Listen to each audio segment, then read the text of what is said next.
So you addressed it a little bit when you were talking about scheduling time with your kids or them giving you, where your appointments are, what they need to be. But how else do you balance your personal life with the demands of running a business?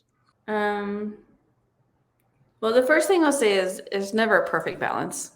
Right. There's always something I'd rather be doing. And sometimes it's traveling with my kids and sometimes it's at the business. So a little sidebar joke is when our kids were little, my husband and I used to high five when all three of them left for school and say TGIM. Thank God it's Monday because we were so ready to go back to work. So, your balance is never a perfect balance.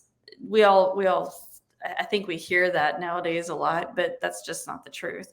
Right. So having a business coach has given me at least the opportunity to decide where and when I want to be at work or traveling or working from home or when and where I want to get things completed. So I love that.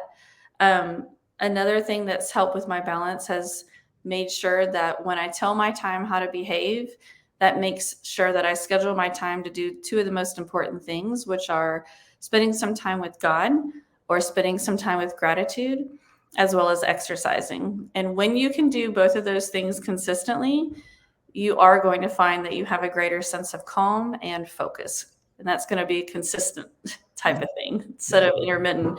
And you wonder why you can't lose weight, or you wonder why you feel so distant from God. If you only do those things once a week, you're never gonna find that true calling or that true engagement in exercise that makes you feel healthy and well.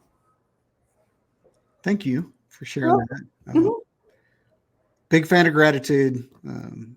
You know that about me. We talk about it pretty often, but also a pretty big fan of God. So that's good. Yeah. And there's other little things that aren't in relation to the question you asked about me balancing personal life and business. But the more I parent teenagers, the more I look at particular relationships in my life, one of the biggest things that's come up just this week, so it's not every single week, has been playing above and below the line. So to help anybody that's watching this, below the line is blaming other people, having excuses, and being in denial for an issue that's come up, right? And so above the line is, let's see if I can do this.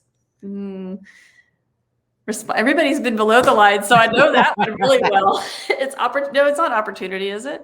No. Ownership, accountability, responsibility. Yes. And so with my son, who we've been working with him closely and preparing him to be ready to go to college and setting up his time management and looking at how he can do things better when it comes to schoolwork, I realized that he was playing well below that line and had blame, excuse, and denial for every aspect of his schoolwork. And then today I actually shared with another coach, Tiffany, that I have had to decide to close the chapter on a book with a relationship in my life because this person is also playing below the line and has done so for 20 years. And so that relationship's no longer worth my time. And so maybe it does relate back to how do I demand those time, balance the time.